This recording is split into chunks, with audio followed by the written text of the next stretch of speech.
नमस्कार विद्यार्थी मित्रों, आज આપણે ધોરણ 8 સામાજિક વિજ્ઞાન વિષયમાં પાઠ 2 બ્રિટિશ શાસન ઈસવીસન 1757 થી ઈસવીસન 1857 લેક્ચર 1 નો અભ્યાસ કરીશું।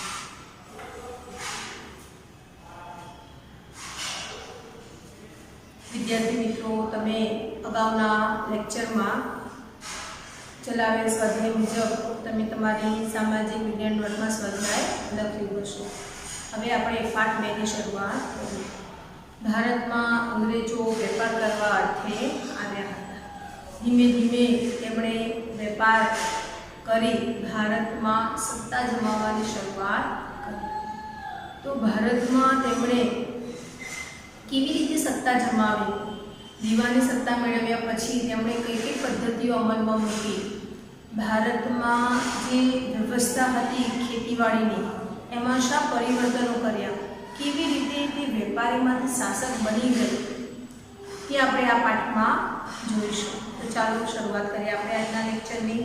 સૌથી પહેલા જોઈશું કે પ્લાસીના યુદ્ધ પછી મિર્જાફરને હટાવી મીર કાસિમને નવાબ બનાવવામાં આવ્યા। તેના શાસનમાં બંગાળમાં કરમુક્ત ખાનગી વેપાર કરવાની બાબતમાં અંગ્રેજોને તેની સામે વાગવું પડ્યું। અંગ્રેજો કંપનીને વેપાર કરવાની છૂટ હતી, કરમુક્ત વેપાર કરવાની, પરંતુ તેના અધિકારીઓને કરમુક્ત વેપારની છૂટ હતી। એટલે આ અધિકારીઓ કરમુક્ત વેપાર કરવા લાગ્યા, જેને મીર કાસિમને ગમ્યું नहीं, एने वाकू पड़े। आथी अंग्रेजों अने मीर कासिम वच्चे युद्ध थयुं। कई युद्ध थयुं? तो 1764 में बक्सरनुं युद्ध थयुं हतुं। बक्सरना आ युद्धमां अंग्रेजोनी जीत थई। ए वखते बंगाळ, बिहार अने ओडिशा आ त्रणेय राज्य एक थई अंग्रेजोनी सामे लड्या हता अने 50,000 सैन्य हतुं, ज्यारे अंग्रेजोनुं सैन्य मात्र 7,072 हतुं। छतां पण अंग्रेजो जीती गया। त्यारबाद क्लाइवे अवधना नवाब अने मुगल बादशाह साथे संधि करी। संधि मुजब जोईए तो अवधना नवाबे कंपनी ने 50 लाख रुपया आपवानुं स्वीकार्युं अने बाद मुगल बादशाह शाह आलम बीजा ने कंपनी वार्षिक 26 लाख ની ખંડણી આપી। તેના બદલામાં બંગાળ, બિહાર અને ઓરિસ્સાની દીવાની સત્તા આપવાની હતી। અંગ્રેજો 26 લાખ રૂપિયા શાહ આલમ બીજાને આપી। એના બદલામાં શાહ આલમે કંપનીને બંગાળ, બિહાર અને ઓડિશામાં મહેસૂલ ઉઘરાવવાની સત્તા, દીવાની સત્તા એટલે महसूल उघरावानी सत्ता आपी। 12 ऑगस्ट 1765 में ईस्ट इंडिया कंपनी ने मुगल बादशाहे बंगाळनी दीवानी सत्ता आपी अने त्यारथी भारत में अंग्रेजोनी राजकीय सत्ता शरू थई। अहींया आपणे जाणवा जेवुं आप्युं छे कि अंग्रेजोए कंपनीनी आवकमां वधारो करवा ईस्वीसन 1772 में बंगाल में एक नवी व्यवस्था दाखल करी, जेमां जमीन महसूल वसूल करवा माटे इजारदारों साथे करार करवामां आव्या। इजारदार जे जमीन महसूल उघरावता ते एना साथे करार करवामां आवता। जे बोलीमां વધુ રકમ આપે તેને મહેસૂલ ઉઘરાવવાનો ઇજારો આપવામાં આવતો। એટલે બોલી લગાવવામાં આવતી અને એ બોલીમાં જેની સૌથી ઊંચી બોલી હોય એટલે વધારે રકમ હોય તેને આ ઇજારો સોંપવામાં આવતો। એટલે એ વ્યક્તિને ઇજારેદાર બનાવવામાં આવતો।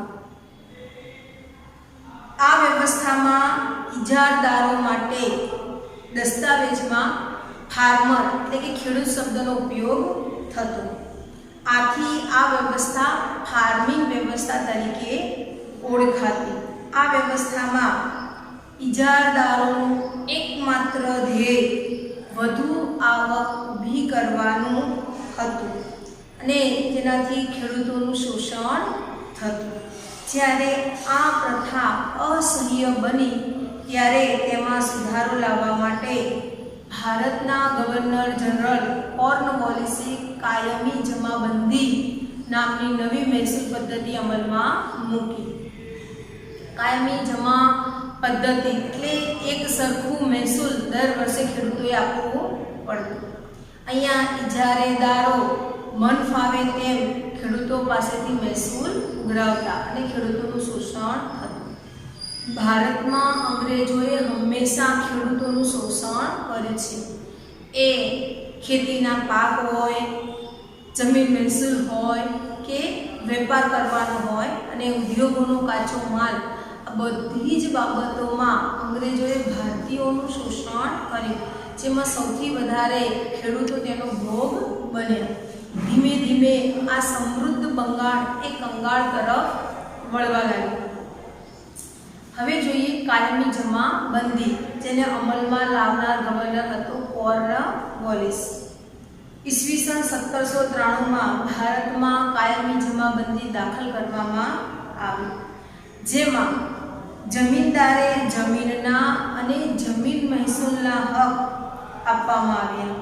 તેમણે સરકારના એજન્ટ તરીકે કામ કરવાનું હતું, એટલે જમીનદારોને જમીન મહેસૂલ ઉઘરાવવાનો અધિકાર આપ્યો અને સરકારના એજન્ટ તરીકે આ જમીનદારો કામ કરશે. જમીનદારો જમીન મહેસૂલના 9 ભાગ સરકારને આપશે અને 1 ભાગ પોતે રાખશે. એ વિચાર કરો કે 10 ભાગમાંથી એક જ ભાગ એમને પોતાને રાખવાનો, બાકીના 9 ભાગ એ કંપનીને આપવાના.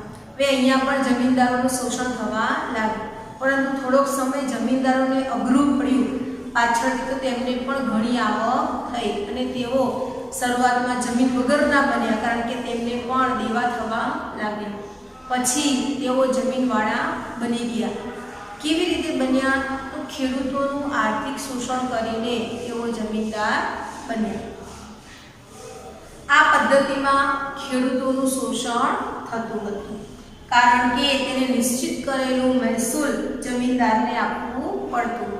પાક ઉગે ન ઉગે, નાશ પામે, બગડી જાય, કોઈ પણ ભોગે કાયમી જમાબંધી એટલે નક્કી કરેલું મહેસૂલ એ જમીનદારોને આપવું પડતું. જેમ અત્યારે ઘરને આપણે તાળું મારી રાખીએ 1 વર્ષ સુધી, ઘરનો ઉપયોગ જ ન કરીએ, લાઇટ બિલ ન વપરાય, પાણી ન વપરાય, છતાં પણ સરકાર નક્કી કરેલું ટેક્સ, લાઇટ બિલમાં મીટરનું ભાડું, પાણીનો વેરો અને મકાનનો વેરો આપણે ફરજિયાત આપવો પડે છે.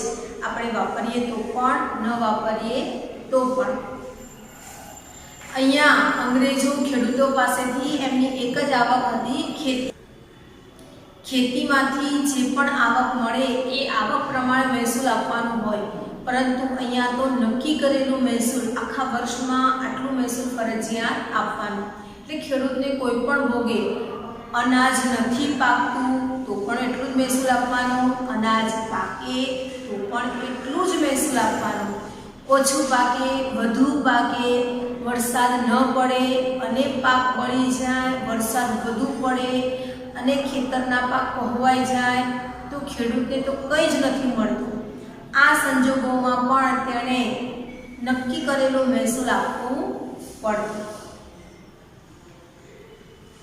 જમીનદારે દર વર્ષે નિશ્ચિત કરાર મુજબની રકમ સરકારમાં જમા કરાવવી પડતી. કંપની સરકારે જે રકમ નિશ્ચિત કરી હતી એ જમીનદારે પણ આપવી પડતી. ખેડૂત આપે ન આપે એ જમીનદારને જોવાનું, પરંતુ જમીનદારે સરકાર નક્કી કરેલ રકમ કરાર પ્રમાણે જે પણ મહેસૂલ છે એનો 9 ભાગ કંપની સરકારને આપવો પડતો. તેમ છતાં કાયમી જમાબંધી જમીનદારોની તરફદારી કરતી હતી, એટલે જમીનદારોના પક્ષમાં હતી. જો કે શરૂઆતમાં જમીનદારોને પણ થોડું વેઠવું પડ્યું, સહન કરવું પડ્યું, મુજબનું મહેસૂલ આપવું પડ્યું. જે મહેસૂલ ના ભરી શકતા તે જમીનદારોની જમીન જપ્ત થઈ જતી, પણ પાછળથી જમીનદારો જમીન ખરીદવા લાગ્યા. સરકારને ખેડૂતના વિકાસમાં જરા પણ રસ ન હતો. પરિણામે બંગાળના ખેડૂતોના ઘણા વિદ્રોહો થયા. અન્ન ભંડાર તરીકે ઓળખાતું બંગાળ હવે કંગાળ થવા લાગ્યું. હવે જોઈએ રૈયતવારી પદ્ધતિ. થોમસ મુનરોએ આ રૈયતવારી પદ્ધતિ અમલમાં મૂકી હતી. 19મી સદીની શરૂઆતમાં ઈસવીસન 1820માં મુંબઈ અને મદ્રાસ એટલે કે ચેન્નઈના પ્રાંતોમાં આ રૈયતવારી પદ્ધતિ લાગુ કરવામાં આવી હતી. તેના પ્રણેતા એટલે કે તેને લાગુ કરનાર થોમસ મુનરો હતા. તે સમયે તેઓ મદ્રાસ એટલે કે ચેન્નઈના ગવર્નર હતા. આ પદ્ધતિમાં જમીન ખેડનારને જમીનનો માલિક ગણવામાં આવતો. સરકારની શરત મુજબ ખેડૂતે જમીન મહેસૂલ ચૂકવવાનું હતું. જે ખેડે તેની જમીન અને ખેડૂતે ફરજિયાત જમીન મહેસૂલ આપવાનું હતું. આ પ્રથાથી જમીનની માલિકી હકનો કોઈ ફાયદો થતો ન હતો. તેના કારણ નીચે મુજબ છે કે કેમ ફાયદો થતો નહોતો? તો જમીનનું વધારે પડતું મહેસૂલ હતું, જમીનનો કર વધારે હતો, એટલે એનાથી કોઈ લાભ થતો નહીં. જેટલી પણ આવક આવતી એ બધી મહેસૂલમાં જ જતી રહેતી. સરકાર ઈચ્છે ત્યારે જમીન મહેસૂલમાં વધારો કરતી, મન ફાવે ત્યારે 1 ગણું 2 ગણું 3 ગણું જમીન મહેસૂલ વધારી દેતી. કોઈ પણ સ્થિતિમાં અનાજ ન પાકે કે નાશ પાકે તો પણ રૈયતે જમીન મહેસૂલ આપવું ફરજિયાત હતું. એટલે આ ખેડે તેની જમીન એનો કોઈ લાભ થયો નહીં, કારણ કે સરકાર જ્યારે મન ફાવે ત્યારે જમીન મહેસૂલ વધારી દે.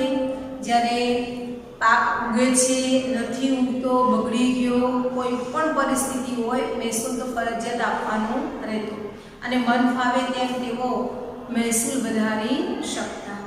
વિદ્યાર્થી મિત્રો, આને સમજવા માટે લગાન મૂવી છે, તમે જોશો ને એટલે તમને ખ્યાલ આવશે કે અંગ્રેજો ભારતીય ખેડૂતો પર કેટલો અત્યાચાર કરતા અને એ પરિસ્થિતિ કેટલી દયનીય હતી કે વરસાદનો એક છાંટો પણ નથી પડ્યો, ખેતરમાં અનાજનો એક દાણો નથી ઉગ્યો, છતાં પણ અંગ્રેજો જમીન મહેસૂલ વધાર્યા કરે છે. અને જમીન મહેસૂલ ન ભરવા માટે ત્યાં અંગ્રેજો અને ભારતીયો વચ્ચે ક્રિકેટ મેચ લાગે છે.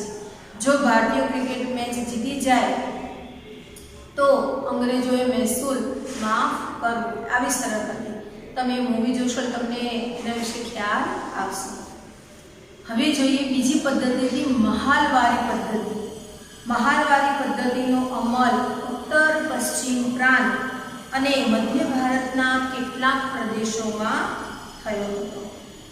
હોલ્ટ મેકેન્ઝી નામના અંગ્રેજ અધિકારીએ ઈસવીસન 1822માં મહાલવારી પદ્ધતિ દાખલ કરી હતી. બ્રિટિશ મહેસૂલી દફતર એટલે કે રેકોર્ડમાં ગ્રામ અથવા ગ્રામના સમૂહ માટે આ મહાલ શબ્દનો પ્રયોગ થતો હતો. મહાલનું એકમ ગામ અથવા તો ગામનો સમૂહ હતો. આ પ્રથા અનુસાર મહેસૂલનું એકમ ખેડૂતનું ખેતર નહીં પણ સમગ્ર ગામ કે ગામની જમીનના સમૂહનો સમાવેશ થતો. આ પદ્ધતિમાં, આ મહાલ પદ્ધતિમાં ખેડૂતનું ખેતર નહીં પરંતુ આખા ગામનો સમૂહ એ મહેસૂલ તરીકે લેવામાં આવતું. આ પદ્ધતિમાં ગામનું સર્વેક્ષણ કરી ખેતર અથવા ખેતરના ઉત્પાદનની આવક વગેરે ધ્યાનમાં લઈ જમીન મહેસૂલ નક્કી કરવામાં આવતો. આથી આ પદ્ધતિ મહાલવારી પદ્ધતિ તરીકે ઓળખાય. જમીન મહેસૂલ વસૂલ કરવાની જવાબદારી ગામના મુખીને સોંપવામાં આવી. જમીનનું મહેસૂલ ઉઘરાવવાની જવાબદારી ગામના મુખીને સોંપવામાં આવી. અંગ્રેજોએ પરંપરાથી ચાલી આવતી જમીન વ્યવસ્થામાં મૂળભૂત ફેરફારો કર્યા. પરિણામે ભારતીય ગામોની સ્થિરતા, એની સ્વાયત્તતા અને તેનું સાતત્ય છિન્ન ભિન્ન થઈ ગયું. એટલે કે આપણી જે મૂળભૂત પરંપરા હતી એને આ અંગ્રેજોએ તોડી નાખી. એનાથી આપણું જે સત્પણું હતું, જે સ્વતંત્રતા હતી તે બધી નાશ પામી. ઈસવીસન 1765માં બંગાળમાં દીવાની સત્તા પ્રાપ્ત કર્યા પછી કંપનીને તેના કર્મચારીઓ પાસે બંગાળની વાર્ષિક ઉપજની માહિતી એકઠી કરવી હતી, કારણ કે બ્રિટન માટે બંગાળનું મૂલ્ય યુરોપના નિકાસ માટે ખેત પેદાશો આપનાર ક્ષેત્ર હતું. આથી અંગ્રેજોએ ખેત પેદાશો પર પકડ જમાવી, કારણ કે એ વખતે યુરોપ અલગ અલગ દેશો પાસેથી અલગ અલગ વસ્તુની નિકાસ આયાત કરતું હતું. હવે આ આયાતની ચીજવસ્તુઓ ભારતમાં જ ઉત્પાદિત થાય છે અને ભારતની ખેત પેદાશોમાંથી કાચો માલ મળે છે, તો એમણે આ ખેત પેદાશો પર પોતાની પકડ જમાવી ઓછી કિંમતે ભારતનો માલ એ પોતાના દેશમાં લઈ જતા, યુરોપમાં નિકાસ કરતા, અને આમ બંગાળને કંગાળ કરી અને પોતાના દેશને સમૃદ્ધ કરવાની આ અંગ્રેજોની નીતિ હતી.